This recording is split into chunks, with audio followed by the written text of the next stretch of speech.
Hey folks, Allie here, host and creator of the Brilliant Body podcast. And this summer, I recorded a series of conversations with sex experts, and I really wanted to share them with you. You're going to see that they're a lineup. They're going to be pretty much back to back in order to really bring in a variety of perspectives that I suspect will be very helpful to you in many ways, perhaps, because these folks are such experts in their field. Many of them are very well known. And I had the honor of being able to speak with them either because I reached out to them or they reached out to me to be a part of this podcast. So I am thrilled to introduce to you, perhaps for the first time, these sex experts, these body masters, these philosophers, these humans who have so much depth and breadth of experience in the realm of sexuality. So I hope you benefit from these conversations. It was such a pleasure to have them in hopes that they would be a gift to you. So here we go. You're in for a treat. This is a fantastic conversation I got to have with Darshana.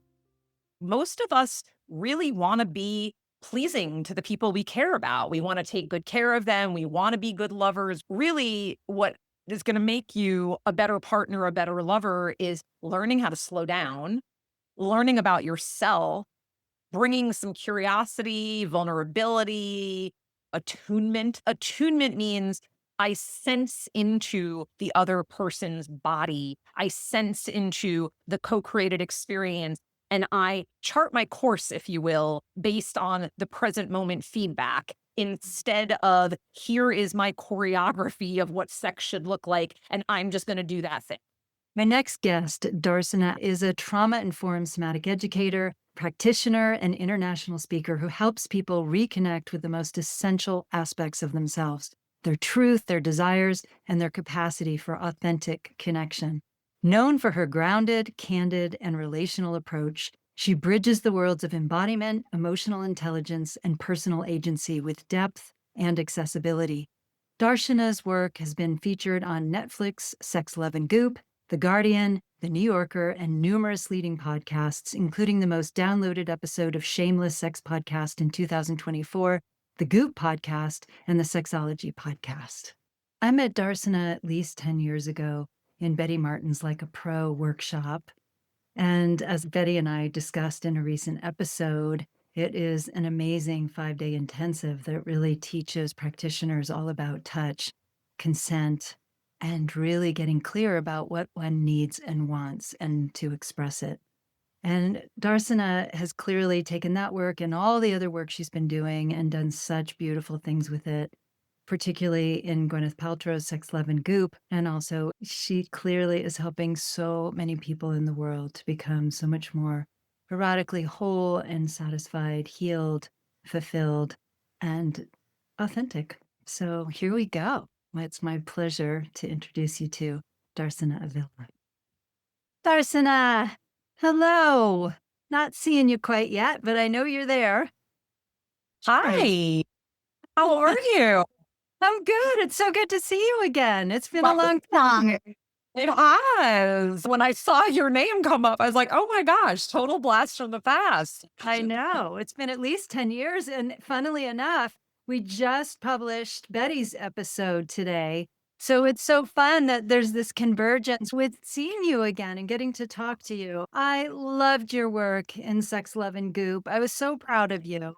And you've clearly just expanded ever more from there. So I just wanted to congratulate you for that. They actually interviewed me for that twice, and I would have loved to have been a part of it, but it was during COVID and I was locked down in Scotland. Oh, And of course, they went with Kato, who did a wonderful job. So what can you do? yeah. But it was great to see you. I know several Oh, people who were in that whole show, which is just such a gift to the world.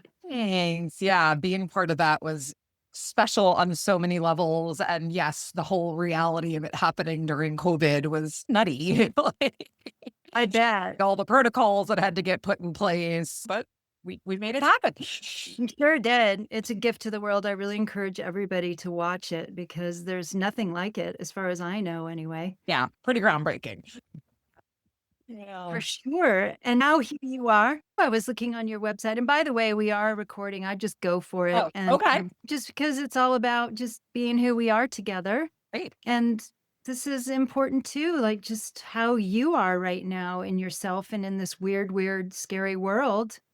And I know your services are needed more than ever, and that you're just helping people immeasurably. Mm. Thank you. Yeah. The real honest answer to that is sometimes I know what you said to be a total statement of fact. And sometimes I think so many of us who are artists and healers and creatives and activists and movement organizers and everyone that is really living their life trying to do whatever their little part of serving or collective healing and liberation and thriving. It's like there are days when I'm like, is there a point to any of this? Yeah, I And know then that way. there are days when I am absolutely aligned, lit up, on purpose, on fire, and it would be completely irresponsible of me to represent myself otherwise, because this is the human experience so many of us are having, and the dominant culture's way of like, "No, no, we don't wanna talk about what's not feeling good or what's inconvenient or what have you. Just maintain the status quo. Keep your chin up, be productive." Arguably, that's what's gotten us where we are. So, I feel like it's really important to make space for the grief and the confusion and the fatigue and the things that many of us are moving through without getting stuck in them. Of course, that's a sweet spot. Yes, telling the truth about what a tricky and difficult time this is. And I think it's a really good segue actually into a conversation that I've been having on and off with different sexologists and people in the sexuality space about how the personal experience of what's going on in the world and the macrocosm of that can also be happening in the sex positive sexuality space where people are trying to emulate or reach for or be a particular way sexually and bypass all the things you described, the difficulties, the grief, the confusion, the trauma, all the stuff that instead of trying to get rid of it, in my view, should be welcome and included in one's sexual experience. What do you think about that? I think that there's complete merit to what you're saying. I often see that playing out because what people tend to seek me out for is the fact that as a sexological body worker, part of what I offer is a very hands on, embodied, erotic healing experience, a transformational journey where you get to open up parts of yourselves in the most literal way. And it is a very common thing for my clients who are predominantly cis women when we're in that arc of our work together. So we've done all of our foundation and relationship building. We've really created the container in a way that is safe and consensual and honoring. There is this build up to what many would orient to as a peak erotic experience. And what's going on for a lot of these women is an amazing orgasm that is then followed by a well of grief exploding from the depths. This is not everyone's experience, but it's also not an uncommon experience. And as we debrief these moments where, like the sobbing, the tears, this huge cathartic release, very often that is undifferentiated, which is to say, it's not like, oh, I'm grieving this particular incident. Occasionally, that's the way of it. Really, what it is all of this has been held inside. And when we are in a state of heightened arousal sexually, when we surrender into an orgasm, it's like the perfect opportunity for everything that we've been holding to be unleashed. But many of us in a partnered context, because of what you said, because we're trying to do it the way we think we're supposed to, or we are adjusting to how much safety and support and alignment we actually feel between us and whoever we're sharing that experience with. The idea that like you can go from ecstasy to agony in the blink of an eye isn't necessarily like the popular thing. But with me, that's exactly what happens with a lot of my clients. I mean, and I say this with a big smile on my face, which is not at all to diminish or disrespect the gravity of what goes on for these individuals.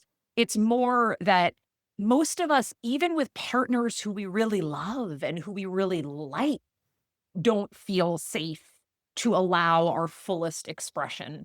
I assert that grief is highly erotic. I've spoken about this in many, many instances, and it usually gets a lot of interest from people. Let me say Yeah, what I mean there.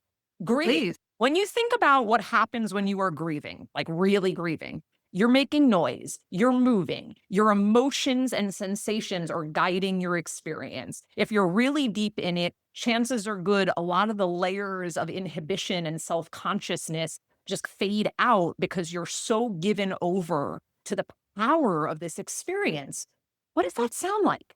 That sounds like how many of us would describe orgasm or like a really heightened state of arousal and climax. And when we're in the throes of something really passionate. Now, I understand that that's not everyone's experience of sex, but it's certainly what is upheld as like on the pedestal of how sex could and should be.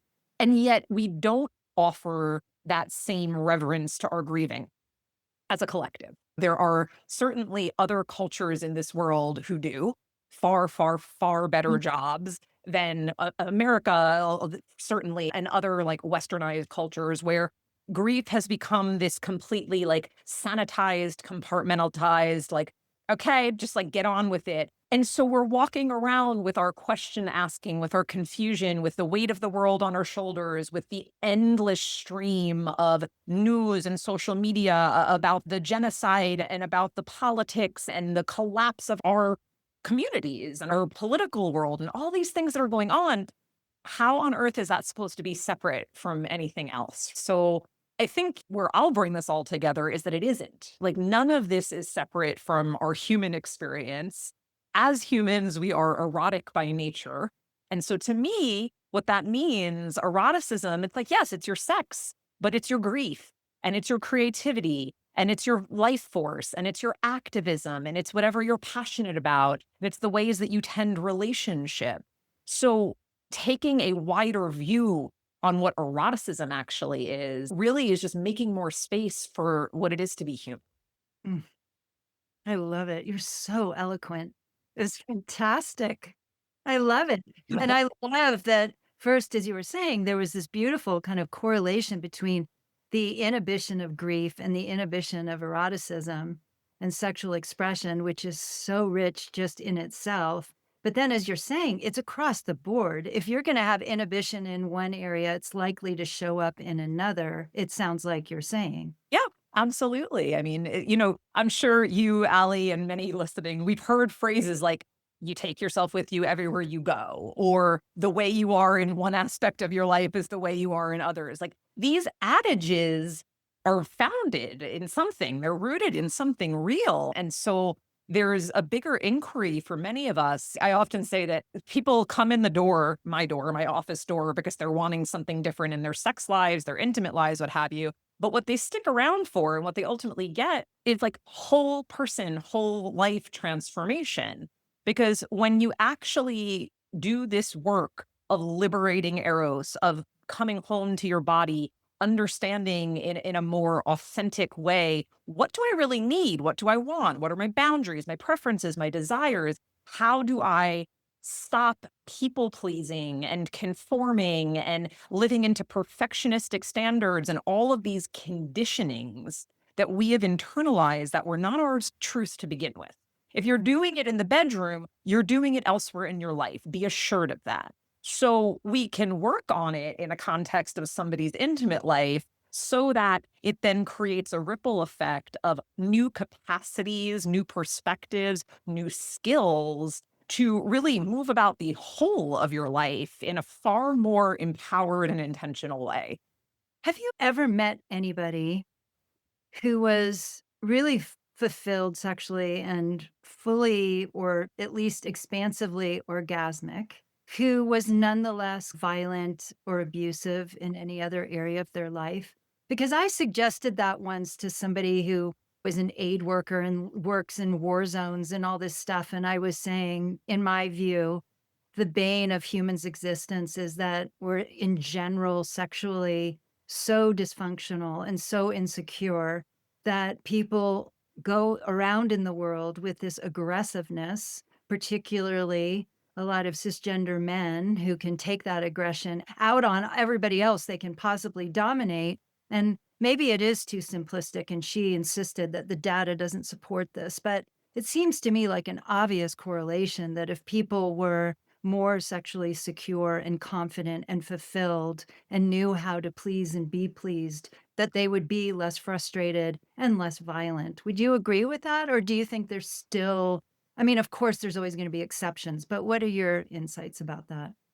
I agree with a caveat, and I don't think it has to do with the quality of your orgasms and the fact that orgasm is like goal-oriented sex, where it's all about an orgasm is actually a big part of the problem because that right there is how in patriarchal cultures that have centered men and male experiences sexually and positioned women and females as they're in service to the man's pleasure. We've got this dynamic that goes on where sex has a goal, has a finish line, as it were. And if you don't get to that, there's a problem.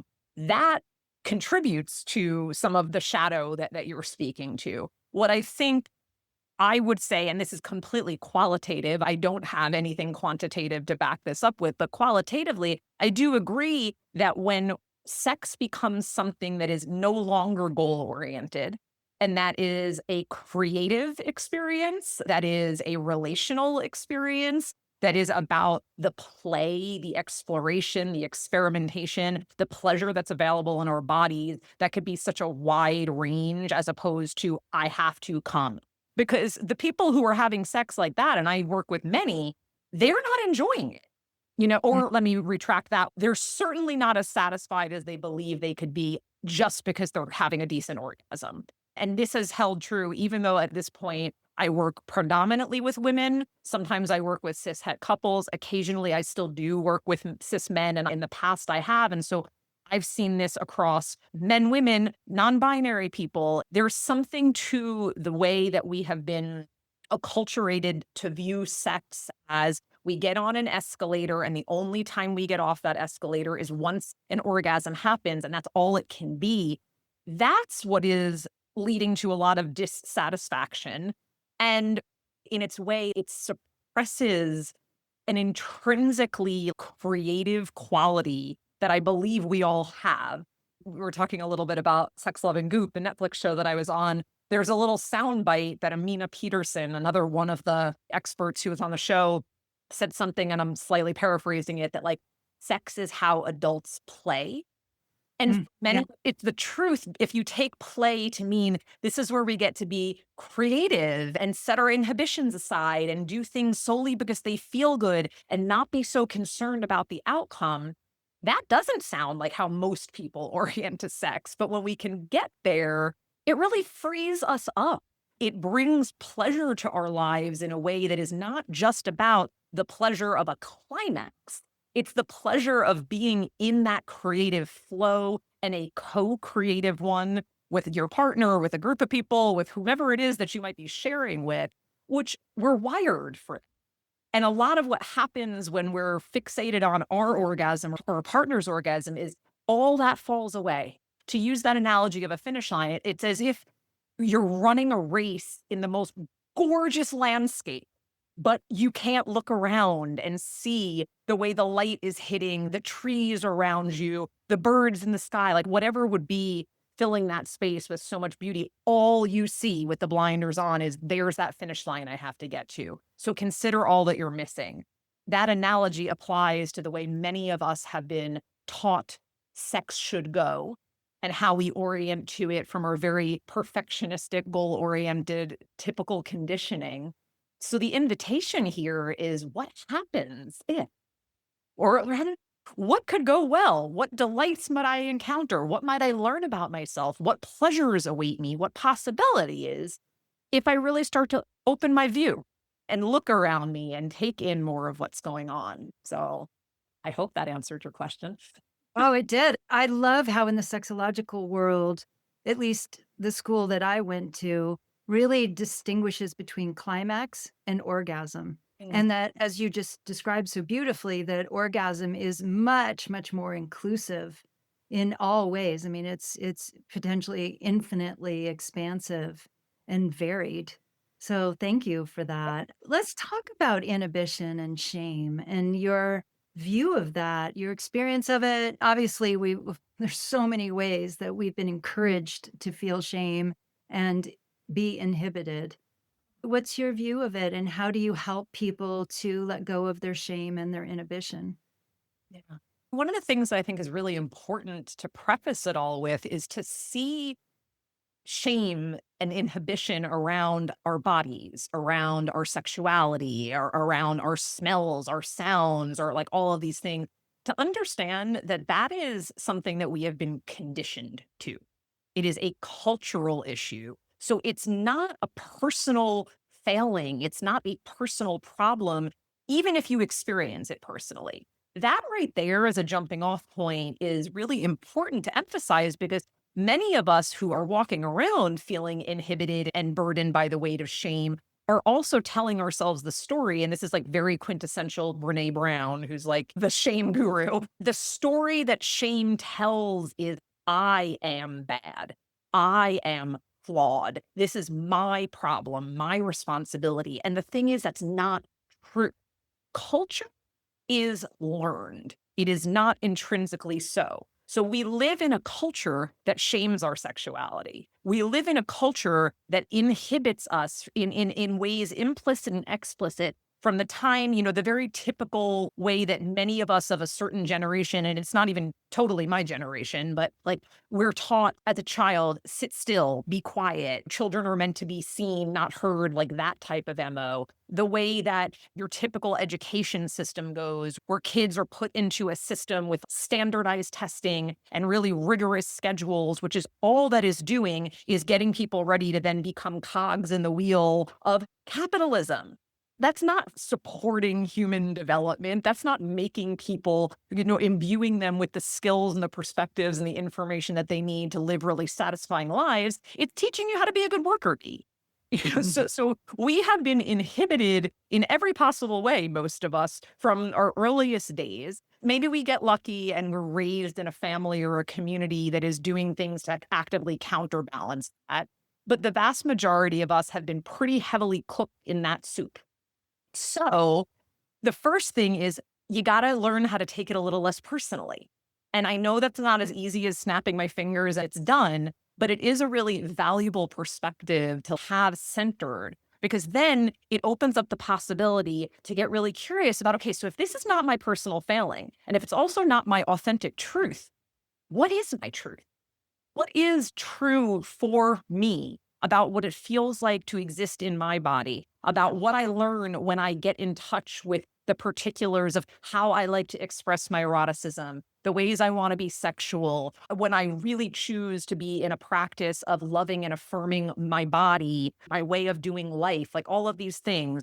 And when we create relationships, intimate relationships, whether that is your romantic or life partner, whether that is friendships, wider circles of community, when you create relationships where these values are then being affirmed, where we're not doing the whole body shaming, sex shaming, yada yada, that is so common in our dominant culture, but instead we actually create a culture that is far more caring and affirming, it begins to change. That's also one of the definitions of culture is that it is dynamic and evolving. Static, it is not. So it doesn't have to stay the way that it was. What I mean there is the culture we've been handed, that we've been conditioned to, is not all there is, and it's not what we have to stay with.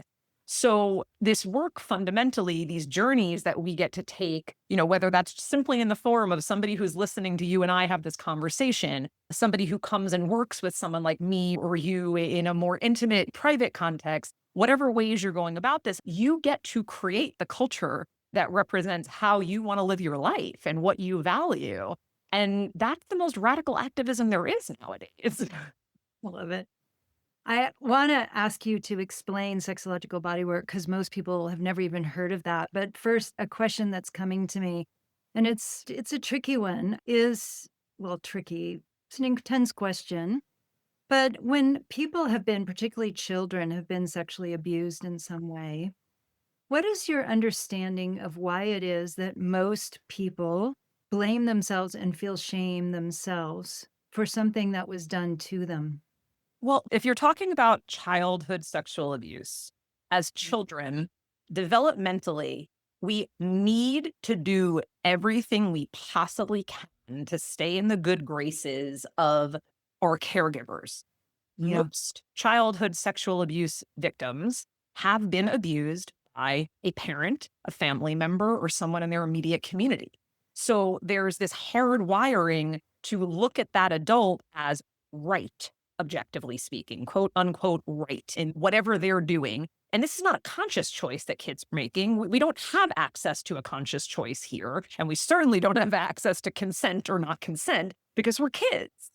And so when an adult who is in a position of authority, who we actually are looking to protect us, to educate us, to provide for us, all the basic things that we're not in a position to do, and then abuse starts to happen, it creates a very real inversion, confusion of the most benevolent and natural way that relating to adult as provider, protector, teacher, so on and so forth should go. And little kids like, well, it must be me because we're also, as children, we are understandably egocentric. Like we don't have the critical thinking to understand relational dynamics as anything more sophisticated than this is about me. So it's like the most beautifully innocent part of what it is to be a child. That egocentricity is a gorgeous thing in a developmentally accurate way. Like, of course, a little kid's world is about themselves. And of course, they're motivated to stay in relationship with the adults around them who are providing for their basic needs. So it makes a lot of sense when we understand it through this context that even then, fast forward to a child who was the victim as an adult who intellectually knows the things that I'm saying to be true may still not feel that way. Because our inner child, the internalization of those experiences, those beliefs, has to be brought along on a very caring and careful journey to really be shown, to have it reinforced over and over again as lovingly and gently and also firmly in a good way as possible that it was never their fault, that it was never their responsibility. And for some people, that work can move, and I'm talking about like in linear time, can move swiftly. And for other people, this is a lifetime's experience, and they may not ever really feel like they've internalized it. And that's one of the just most heartbreaking aspects of children who've been abused, sexually or otherwise. Yeah, I just want to add to that, that if you've learned prior to that experience or thereafter, whatever difficult traumas you've experienced as a child, if you've already learned that people aren't safe to go tell about it, then of course that intensifies that experience of shame too, because there's fear of being punished for exactly the thing you need help with or protection from. Very Yeah. true. And that happens in a lot of family dynamics where sometimes the child might want to go to, if it's a two-parent household, they might want to go to the other parent or somebody who's relatively close in, but then they don't do it because either they have been actively disbelieved already. And so it's kind of like, what's the point? They might not do it because they are actually looking to then protect the other adults. They might be at that time actually very convinced that the abuse is not abuse. This is a very common tactic of the perpetrators, is to couch it as love, to couch it as like, oh, well, this is what daddies do. Or often we use the word abuse, and I think many of us associate that word, if we're just not thinking too hard about it, with things that are violent and aggressive. And I'm not asserting that any of this is anything other than violent. But what it might not be is aggressive. It could actually be very, very loving and kind of like, oh, well, this is our special time. You know, when it's circumstances like that, a young child's critical analysis of what's going on is not fully trustworthy. If the adult's saying, this is what we do, like they might feel that it's wrong, but not know that it's wrong. And so, what would you expect a 3-year-old or a 7-year-old or a 13-year-old to do in those Mm. circumstances? Yet, now here's where things get complicated and back to wider culture, because our dominant culture has a very, very well documented and established history of shaming victims, disbelieving victims, making it the victim's fault This is very much what rape culture is predicated on, that girls and women need to not be provocative, but how dare they have a female body? How dare they dress themselves in whatever way they want to express, as if we need to exist in such a way that makes it so we are not tempting or attractive to another, and it's our fault. Even with all of the evolution, shall we say, of consciousness and the fact that many, many people do not agree with this presently, it's still pretty pervasive in our dominant culture. Loved all that. It was so articulate. So let's talk about sexological body work, what it is, and how you can help people, for example, who have either had childhood sexual trauma or just feeling frustrated in their partnerships or their own erotic capacity or current experience. So, sexological bodywork is a modality that I am trained in alongside others. So, I'm going to speak about sexological bodywork in its pure form as I understand it. And then I can answer the rest of your question about how I can help people because I have other things in my professional toolkit that I combine with sexological bodywork to make what I do a little unique. So, sexological bodywork actually was born out of a response to the AIDS crisis among gay men. And it was San Francisco Bay Area, which is where I live presently. This body of work was created by a man named Joseph Kramer, who was watching what was going on and watching the men, dear community members, friends who were engaging in very risky behaviors in pursuit of pleasure and thus needing to have some offering, some way to say, like, here is how you might be able to have the pleasure, but reduce or eliminate the risk. And this was also true specifically for people who were carrying the virus, who had the virus at that time, to be able to be touched in a way that could feel delightful and life affirming and mitigate risk.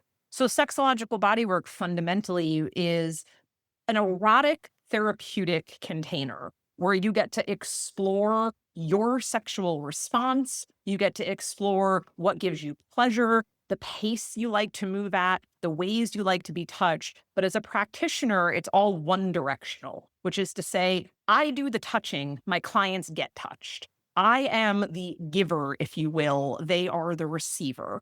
And we create an arc, and this is where my work kind of includes sexological bodywork, which is referred to in short as sex bod. It includes it, and it has a lot of other things going on where we move through an arc that I focus first on relaxation and nervous system regulation and really building a relationship up between my clients and I, because that's the foundation of the container. This is how we create safety, build up rapport so that we can start to move into deeper progressions where you're exploring your body, you're exploring the anatomy of your arousal. So we start with the relationship and the regulation of your nervous system.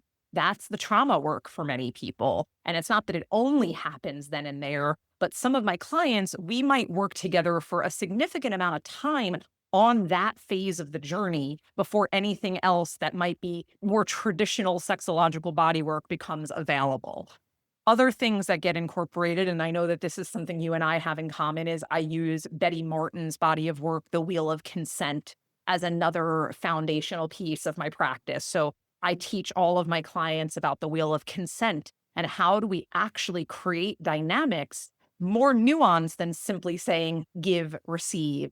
Who are we doing this for? How do we do it in accordance with people's differing preferences and boundaries and so on and so forth, and really create exchanges that each person involved knows the rules of the game, as it were, and is saying in an informed way, yes, this is what I want to do. Yes, I will step into this role with you. So we go through the wheel of consent. Other things that I incorporate are a little bit of internal family systems, parts work, where we're working with different facets of ourselves. I spoke earlier about the inner child, and that's one of many, many parts that we've got online. How are our different parts showing up in the context of our intimate lives and our sexual expression? There's probably a part that is inhibiting. There might be a part that is like rare to go and wants to have like a wild, full expression compared to what certain people have known. So we work with the parts. The sexological bodywork comes back online when, to just speak to it plainly, I touch people's genitals in really pleasurable ways for a living. Like that is actually what goes on. And in the context that I do it within and within the code of ethics that we have, it's a completely straightforward, highly professional container where you get to learn about your sexuality and your sexual response. When I say sexual response, what I mean is how does your body respond to different kinds of stimulation? So, having an orgasm or reaching a climactic state is a facet of your sexual response. Getting aroused and turned on, lubricated, hard, whatever it might be, that is a facet of your sexual response. So instead of just assuming that it's like a one size fits all journey or that the only thing you're ever going to get is what you've gotten in a sexual context, we take a much wider view of sex is what you define it as. We can explore a lot of different energies, different touch, different things to help what you truly enjoy. And then you get to take that and bring it with you into your personal life. So it looks different for different people. It moves at different paces for different people when I work with my clients in my private practice. But these foundational pieces that I spoke about, really doing the nervous system tending and creating safety, consent, and then building up to it more increasingly deepening erotic experiences, that's the arc that I guide everybody through. And it's a question of just like how long we spend in different parts. The other layer is when I work with couples, we'll often be then spending a lot of time on the couple's dynamics. And that includes communication. And that includes balancing differences in libido and desire and how each person likes to be sexual. What do we do when disappointment and frustration arise? Because invariably they will. How is there enough skill, enough resource in the partnership to be able to navigate that in ways that foster more intimacy instead of eroding it? So that's some of what this work encompasses. Ah, and what is the legality of this and your thoughts about that? So, sexological bodywork is a certification that the California Board of Education signed off on the curriculum for that certification. So, in the state of California, we have a certain layer of legality that doesn't necessarily apply in other states in the United States. Doesn't mean it's not practiced elsewhere. It certainly is. And it's practiced in other countries. And I can't comment on the laws in other countries. What I can say is that there is no record of a sexological body worker anywhere that I know of having had legal action taken against them. We have a code of ethics that is very, very clear about the one directionality. As practitioners, we keep our clothing on, we wear gloves on our hands for genital contact. Again, it's not a two-way exchange, it's a one directional experience. And so those are things that differentiate this and really help to uplift the professionalism of the container, different from other forms of sex work, which I want to be clear. I'm very pro sex work and it is work and it is for many people healing, as much as certain aspects of that industry are horribly abusive and non-consensual and people are being trafficked and victimized to work in that industry. So it's a complicated thing to evoke the concept of sex work. And yet, fundamentally, sexological bodywork is a form of sex work that happens to have a degree of acceptability, if you will, in the eyes of more people. I'm not even going to say most, because for most people, it's still incredibly edgy. Most of my clients show up feeling somewhere on the spectrum of nervous to excited. This is weird. What am I doing? And that's totally natural. And what is consistently true is that most folks, by the time we've been working together for a bit, it's like, oh, this is not as weird as I thought it was going to be. That's such a common response because what becomes familiar to us and when it's held with a lot of integrity, clarity, and care, these things that feel really far out there, edgy and strange can become normal. We're highly adaptive creatures, as it turns out. Yeah, I love that about it, that just by going to you, particularly if it's a straight person, and for the first time, perhaps letting another woman touch them can feel like it can break one out of a shell or a narrower sense of self that can be in self liberating, even if you continue to be straight for the rest of your life. When I work with a fair amount of queer people, I work with straight people at different genders. I'm not going to say that that has no bearing on the work because it does have some. But because it's one directional, it also is not about any kind of erotic charge or interplay between me and my client. So whether or not they are attracted to me is not the essence of this work. I'm trained in another modality called the Somatic method that comes into my practice still in certain ways, although I do very, very little work at this point that is pure Somatica. But I'm offering that as a counterpoint because the creators of that body of work, Celeste Hirschman and Danielle Harrell, they were sexological body workers who worked in that modality and saw that there was a missing piece in the one directional model that did not allow certain clients to really go into parts of the exploration that they needed and wanted. So they created an entire other body of work that is basically like the complementary puzzle piece to sexological body work. Sexological body work, one directional, and it has the possibility of being very, very genitally focused. Somatica, two directional, non genitally focused. Clothing stays on for both client and practitioner, but you actually get to work with erotic energy back and forth between practitioner and client. You get to create and simulate dynamics that might come up in relationship. It's a really wonderful way to learn about yourself, to build skills and confidence for partnered relating. So there's a lot of different ways to explore your sexuality is mostly what I would want somebody to know right now if you're hearing this. I offer some, other people offer other pieces. And imagine the world we'd be living in where none of this felt weird, where this wasn't so edgy or on the fringes, but was simply, oh, yeah, this is an integral part of my humanity, and thus I'm going to have it as an integral part of my healing. Simple as that. Imagine what the world would be like. I just want to clarify that I wasn't implying that the gender of the practitioner was about attraction so much as we all have different associations and, as I would put it, different body maps towards different genders. And that affords different aspects of our experience, our psychology, our history, our memories, our sense of safety, Cool. all these things.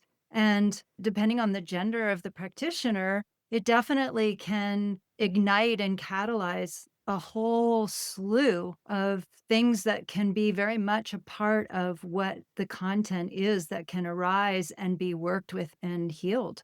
Very valid. And thank you for clarifying because for many straight women to work with me, who's also a cis woman, it's liberating because none of the tradition, well, I don't want to say none, but far less of what would traditionally come up around the I am an object of another person's pleasure. The man knows more than me and I'm supposed to go along with it. The my pleasure is less important here. Like that stuff, if to the extent that it arises, it doesn't really have anywhere to go. It can't gain traction, both because I'm a woman and because we're not in a mutual exchange. So, what I often have said is that if all of us got to have formative sexual experiences that follow the general arc of what sexological bodywork is about, which is to say that our formative experience is not so much about how do I do this in partnership, but how do I learn about myself so that when it comes to a partnered experience, I'm actually going in informed and empowered.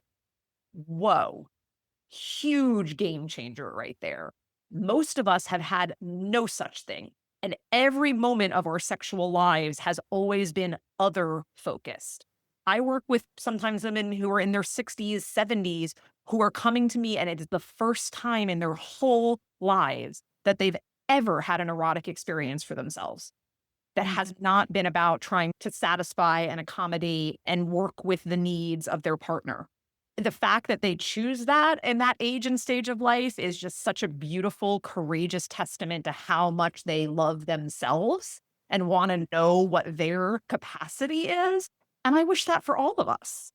Yeah, and Betty and I talk about it a lot in her episode about how one even comes to experience and explore and discover what one's preferences are and pleasures are, and that that's a whole intimate sensibility that so many people have to learn at, as you're saying, at a really later age. And that can be so incredibly helpful and life changing when you have a professional such as yourself actually help you discover those things rather than just plinking and plunking out on your own. Yeah. I would say that's the most common reason why people seek me out. Like that's the Yeah. most common statement I hear is, I don't know what I like. Mm. So Even if I have like a loving, well-intended partner who asks, who wants to know, I don't have an answer. Never mind not always feeling comfortable or confident to answer. So the work that we do together is vocabulary building. Really, language matters here. We need to have vocabulary to accurately represent what it is that we want. We need to feel clear and confident to say what it is that we want. So that is exactly the essence of the work that I'm doing with my clients, is helping them to have the embodied experience of, oh, this is what feels good to me. So they have a bit of a list going, a repertoire, and then the vocabulary for it. An example that I want to give of like how vocabulary matters is if I say, hey, Allie, I want you to rub my shoulders. And what you reach to me and do is start digging in there, like giving me like a deep tissue massage, because that's your interpretation of the word rub. And I didn't give you any more specificity. But my idea was actually that you were going to maybe like use the palm of your hands and stroke me a little more gently. Me saying rub was not wrong, but it was really missing the mark of what I wanted. So you then took the word and you interpreted it based on your understanding. You're also not wrong, but we're missing each other. Yeah. That is a very easy to grasp example of what happens so often in sex. We use ambiguous terminology. We don't really ask questions or give direction in ways that are truly meaningful. We lack nuanced vocabulary. We don't feel confident to direct our partners because we fear that they're going to take it personally or it's going to ruin the mood or like whatever our stories are.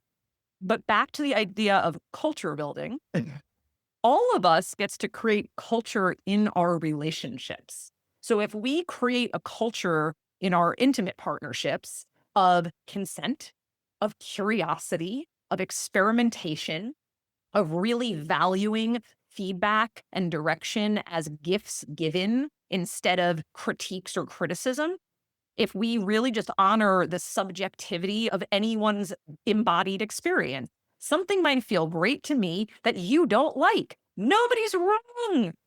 I had a client who was talking about an experience of being with a lover who she was giving feedback about what she wanted. And the lover was like, well, I'm going to get to that.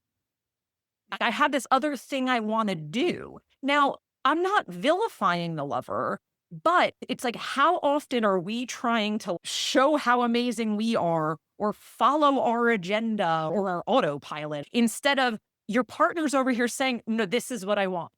When someone tells you how to touch them, how to love them, believe them, listen to them, try it their way if what you want is to really do it for them. And I mean, we're talking about the wheel of consent right now. I'll leave that to Betty's episode to go in a deeper way. And that reminds me, I had somebody say to me once, I just do what I do. And I'm not here to Yeah. shame anybody. Most of us just do what we do until we know that we can do better. Mm. So this is about how to do it better, how to feel better, how to be a better partner, better lover, how to be in better relationship with yourself. My favorite question to ask when I'm working with clients is, how can we make this even better for you? Yeah, it's great. It doesn't assume that there's a problem. What it assumes is that there's always room to grow in the direction of what feels better. So let that be the guiding principle. How could we make this even better? Why wouldn't we want to make this even better, you know? Well, it raises the issue of ego and how much ego gets caught up into sexuality because of all the things you've been talking about. We're not introduced to it as play, as discovery, as just expansive growth and pleasure for the sake of pleasure. So it gets all weird and performative and ego-y and ugh. Again, back to the conditioning there in a Yeah. heteronormative way.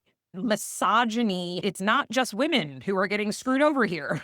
It's men too. It's all of us. It's people of all genders. I'm using the binary examples right now because men are acculturated to feel that their worth is in, their value is in, their masculinity is in certain outward performances of their sexuality. So what you're talking about as ego here, again, in an attempt to be more compassionate here and try to really be accurate with my language, it's like If we don't look at that as a personal failing of the individual man, but actually see that as something that is the dominant culture's imprinting, that also creates space for the man in this equation to not be shamed and vilified because he has been egocentric in the way he's approached his sex, but to actually get curious about the ways that that conditioning is playing out.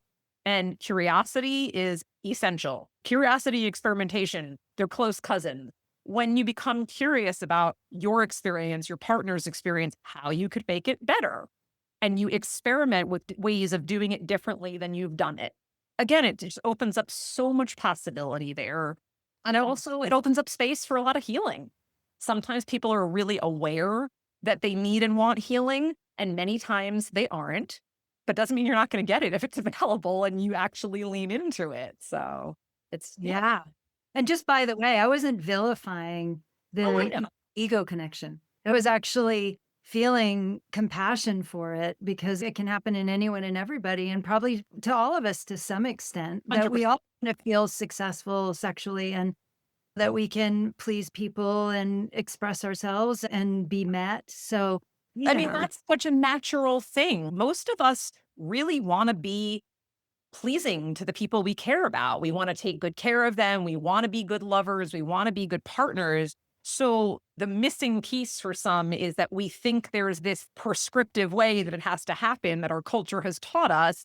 Really, what is going to make you a better partner, a better lover is learning how to slow down, learning about yourself, bringing some curiosity, vulnerability, attunement. That's a word that I haven't used here yet and might be understood or not by some people listening. But attunement means I sense into the other person's body, I sense into the co created experience, and I chart my course, if you will, based on the present moment feedback. Instead of here is my choreography of what sex should look like, and I'm just going to do that thing.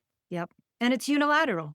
It's a Totally. closed system. Yeah, exactly. Exactly. So you talked about slowing down. And one of the things I loved about watching your work in the videos that I've seen is that you slow down. You go into almost like a different dimensional space when you're working with people. And it allows for this expansive sense of listening that is visible and palpable to me anyway when I was watching that. And I was just wanted to invite you to talk about somatic time, how that is different than how we usually engage with ourselves and others. Mm, I love that. Somatic time. I've never thought about it that way, but that feels like it has a relationship to kairos. We know chronos, chronological, that is how most of us orient to time, like the root word chronos. Its sister is kairos, and that's more like ritual time, liminal space, where we might have like a time outside of time experience. And I feel so seen in your reflection of you perceiving that in me, because that's very much what it's like when I'm working with my clients. And I'd also say that that's very much what it's like when I'm having the best sex in my own life, the best partnered intimacy or solo intimacy, even is when I slow down out of the default rhythms of go, go, go, go, go, do, do, do, do, do. Even if I just use the word choreography, as like a negative thing, but sometimes there is. Like when I'm working with clients, depending upon where we are in the arc of our journey, there might be something very specific that I want to offer to them. But the way I pace it is always going to be attuning to what's there in the present moment. And so something that could be 17 minutes for one person can be 3 sessions for another. It really can happen that way. But to try to get back to the essence of the question, the slowing down, it's not optional for attunement. It's just not. So if you want to really sense into what is here and real and true in my body, what is here and real and true in my partner or my lover or my client or whoever it is experience, there needs to be enough presence, which only comes from slowing down because most of us live our lives at such an accelerated, frenetic pace. We're not present to the vast majority of what's going on in our lives. I mean, think about it like, and I'm totally guilty of the example I'm about to give here. We all know we're not supposed to use our cell phones while we drive. And how many of us will glance at a screen and you hear somebody who got into an accident because they were using their phone? In their mind, they thought they were paying attention to the road, right? They're like, oh, I got this. But you can't. You can't have your attention in two places at once. It doesn't work that way. And so when it comes to intimacy, it's that example, the metaphor I'm giving of like using your phone while driving. And chances are good, if you're lucky, you don't get into the accident, but you're going to get into the accident if you're not paying attention. Apply that metaphor to what goes on in a partner context and the idea of attunement. It's like if you're in your thoughts, and if your thoughts in particular are how this session, this lovemaking, this experience is going to end, as opposed to what is happening right here and now, you're not with the other person. You're existing on two different levels of time. And that is not going to make for the most satisfying experiences. So slowing down, and I say this as someone who, like, my default pace of how I move in the world is actually very quick. I am a New Yorker. I'm a gesticulating, fast talking, high capacity, go, go, go person. So it's been a learned practice that I will continue to learn and practice for my whole life to access slowed down states within myself, to be present, to do that for me, to do that for you, to recognize that it is always a gift to our collective when we can really access that kind of state. And I mean, I've been in this work and exploring in these realms for so many years now. There's no shortcut to this. There is no substitute for this. It is the most fundamental thing when it comes to the quality of your sex life, when it comes to whatever kind of cultural change you want to make. You have to be present enough to really bear witness to what's going on and take action from that place. Whether we're talking about now I'm going to kiss you here, now I'm going to stroke you there, or we're talking about now I'm going to communicate a change in my boundary or my preference, or we're going to apply this to our activist strategy or whatever aspect of life we want this to, whatever we want to use as an example here. There's no substitute for slowing down to the pace of presence. Like that's just not optional. I love that. And as you're pointing out, it is relative to any given body because we all have our different defaults and which can be perverted or altered to a large extent by stimulants and what's going on in our lives and all kinds of stuff. I mean, I run at a much slower pace than a lot of people. So it's interesting that watching you when you're working, because of that attunement, you become more of an open circuit where you're taking in the relativity of that body's time and timing and pace. And it's beautiful to watch. One other last comment about watching your work, you said something so beautiful. You said when a client was lying on the table and you were working with them and a tear started to roll down their face after they had experienced a lot more pleasure and no pain, which was unprecedented for them. And you said, here's your love. Aw. I'm touched by that. I'm touched just by describing that you recognized that experience she was having as love. And I wondered if you wanted to say anything about that. Wow. So I think you're referencing the show. Yeah. Okay. What I want to say is that because you're seeing something that was edited, I don't know where the whole arc of that really was. But what I remember is that this was me working with Chandra, who had a religious trauma that was manifesting in her body as vaginismus and just a real inability to receive any kind of penetration. And that was very closely connected to not feeling loved, not feeling safe to be herself, not being embraced and accepted by her family. And it had built a wall, it had built armor, a bracing pattern in her body that was also suppressing her love, her vitality, her full expression of pleasure.